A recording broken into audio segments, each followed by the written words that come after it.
ابن عربی فرماتے ہیں اس آیت کو سن کر لوگوں کے 3 فرقے ہو گئے۔ پہلا فرقہ ان بد نصیب لوگوں کا ہے جنہوں نے یہ آیت سن کر کہا کہ محمد صلی اللہ علیہ وآلہ وسلم کا رب ہماری طرح محتاج ہے اور ہم غنی ہیں۔ اس کا جواب میں قرآن کریم کی ایک اور آیت آئی کہ جس میں کہا گیا کہ لَقَدْ سَمِعَ اللَّهُ قَوْلَ الَّذِينَ قَالُوا إِنَّ اللَّهَ فَقِيرٌ وَنَحْنُ أَغْنِيَاءُ۔ اس سے زیادہ دوسرا فرقہ ان لوگوں کا آ جاتا ہے جنہوں نے اس آیت کو سن کر اس کے خلاف کیا اور بخل ہی کو اختیار کیا۔ مال کی طرف زیادہ رغبت اور اس کی حرص نے ان کو اس طرح باندھ لیا کہ ان کو اللہ تعالیٰ کے راستے میں خرچ کرنے کی توفیق ہی نہ ہوئی۔ تیسرا فرقہ ان مخلص مسلمانوں کا ہے جنہوں نے فوراً ہی اس آیت پر عمل کیا، اپنا پسندیدہ مال اللہ کے راستے میں دے دیا، جیسے کہ ابو الدہا وغیرہ۔ جب یہ آیت نازل ہوئی تو حضرت ابو الدہا نبی کریم صلی اللہ علیہ وآلہ وسلم کی خدمت میں حاضر ہوئی۔ آپ سے پوچھا، اللہ کے رسول، میرے ماں باپ آپ پر قربان ہو، اللہ تعالیٰ ہم سے قرض مانگتے ہیں حالانکہ وہ قرض سے مستثنیٰ ہیں۔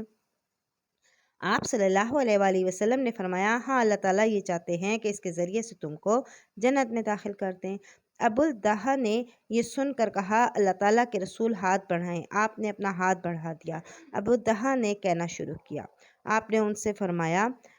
اے اللہ، ایک اللہ کے راستے میں وقف کر دو اور دوسرا اپنے اہل و عیال کی معاشی ضرورت کے لیے باقی رکھ دو۔ ابو الدہا نے کہا، آپ گواہ رہیے، ان دونوں میں سے بہترین باغ جس میں کھجور کے 600 درخت ہیں، اس کو میں اللہ کے راستے میں خرچ کرتا ہوں۔ آپ نے فرمایا، اللہ تمہیں اس کے بدلے میں جنت عطا کریں گے۔ ابو الدہا اپنے گھر جب واپس آئے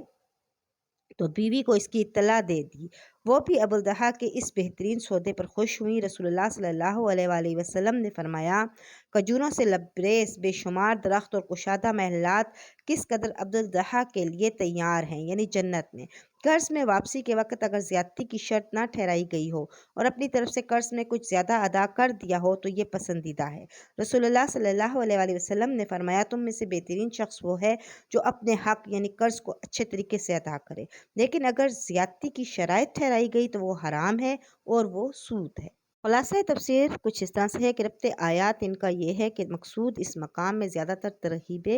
قتال کی ہے۔ اوپر کا مضمون جس کی تمید انفاق کے فی سبیل اللہ کا مضمون اسی کی تائید ہے۔ آگے طالوت و جالوت کا قصہ اسی کی تاکید ہے۔ نیز اللہ تعالیٰ نے اس قصے میں قبض و بسط کا بھی مشاہدہ کرا دیا ہے جس کا ذکر ماقبل کی آیت میں آیا ہے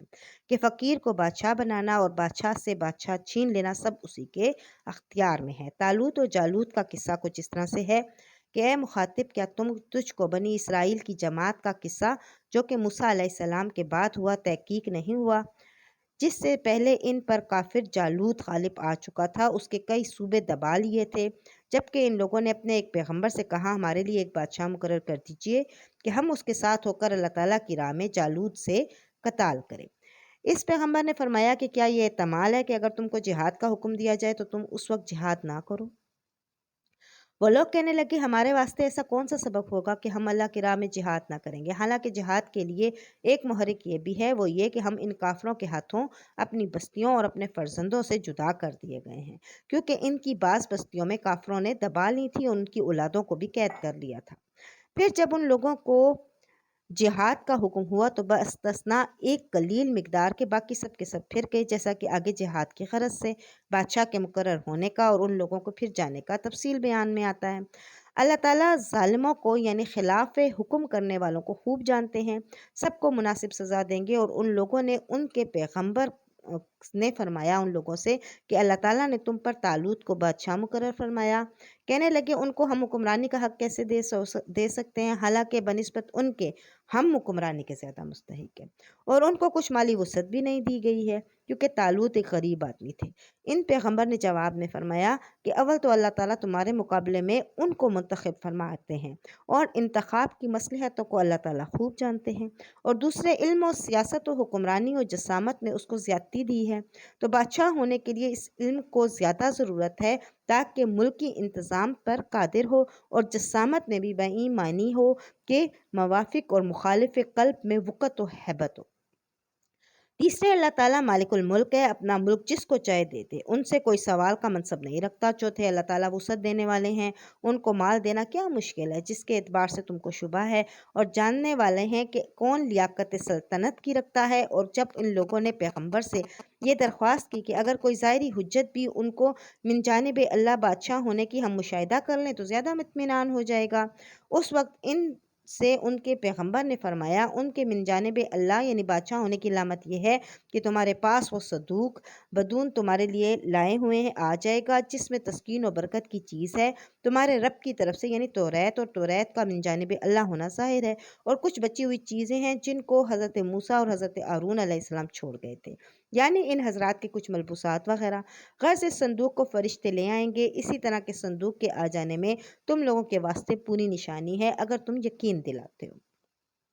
اور پھر جب بنی اسرائیل نے طالوت کو بادشاہ تسلیم کر لیا اور جالوت کے مقابلے کے لیے جمع ہو گئے، اور طالوت فوجوں کو لے کر اپنے مقام یعنی بیت المقدس سے عمالقہ کی طرف چلے، تو انہوں نے اپنے ہمراہی پیغمبر کی وحی کے ذریعے دریافت کر کے ساتھیوں سے کہا کہ اب حق تعالیٰ استقلالی و بے استقلالی میں تمہارے امتحان کریں گے، ایک نہر کے ذریعے جو راہ میں آئے گی، اور تم شدت تشنگی کے وقت اس پر گزرو گے، سو جو شخص اس سے افراد کے ساتھ پانی پیے گا وہ اپنے ساتھیوں میں نہیں، اور جو اس کو زبان پر بھی نہ رکھے، یعنی اصل حکم یہی ہے اور میرے ساتھیوں میں ہے، لیکن جو شخص اپنے ہاتھ سے ایک چلو بھر لے تو اتنی رخصت ہے۔ غرض وہ نہر راستے میں آئی، پیاس کی تھی شدت، سو سب نے اس سے بے تحاشا پینا شروع کر دیا، مگر تھوڑے سے آدمیوں نے ان میں سے احتیاط کی، کسی نے بالکل نہ پیا، کسی نے چلو سے زیادہ نہ پیا۔ سو جب طالوت اور وہ جو مومنین ان کے ہمراہ تھے نہر سے پار اتر گئے، اپنے مجمع کو دیکھا تو تھوڑے سے آدمی رہ گئے۔ اس وقت بعض آدمی آپس میں کہنے لگے آج تو ہمارا مجمع اتنا کم ہے کہ اس حالت سے ہم جالوت اور اس کے لشکر کے مقابلے کی طاقت معلوم نہیں ہو سکتی۔ یہ سن کر ایسے لوگ جن کو یہ خیال پیش نظر تھا کہ وہ اللہ تعالیٰ کے روبرو پیش ہونے والے ہیں، کہنے لگے کہ کثرت سے ایسے واقعات ہو چکے ہیں کہ بہت سی چھوٹی چھوٹی جماعتیں بڑی بڑی جماعتوں پر خدا کے حکم سے غالب آ گئی ہیں۔ اصل چیز استقلال ہے اور اللہ تعالیٰ استقلال کرنے والوں کا ساتھ دیتے ہیں۔ اور جب دیار عمالقہ میں پہنچے اور جالوت اور اس کی فوجوں کے سامنے آ گئے تو دعا میں حق تعالیٰ سے کہنے لگے اے ہمارے پروردگار، ہم پر یعنی ہمارے قلوب پر استقلال غیب سے نازل فرمائیے، اور مقابلے کے وقت ہمارے قدم جمائے رکھیے، اور ہم کو اس کافر قوم پر غالب کیجیے۔ پھر طالوت والوں نے جالوت والوں کو اللہ تعالیٰ کے حکم سے شکست دے دی، اور داؤد علیہ السلام نے جو کہ اس وقت طالوت کے لشکر میں تھے اور اس وقت تک نبوت وغیرہ نہ ملی تھی، جالوت کو قتل کر ڈالا، اور مظفر و منصور واپس آئے، اور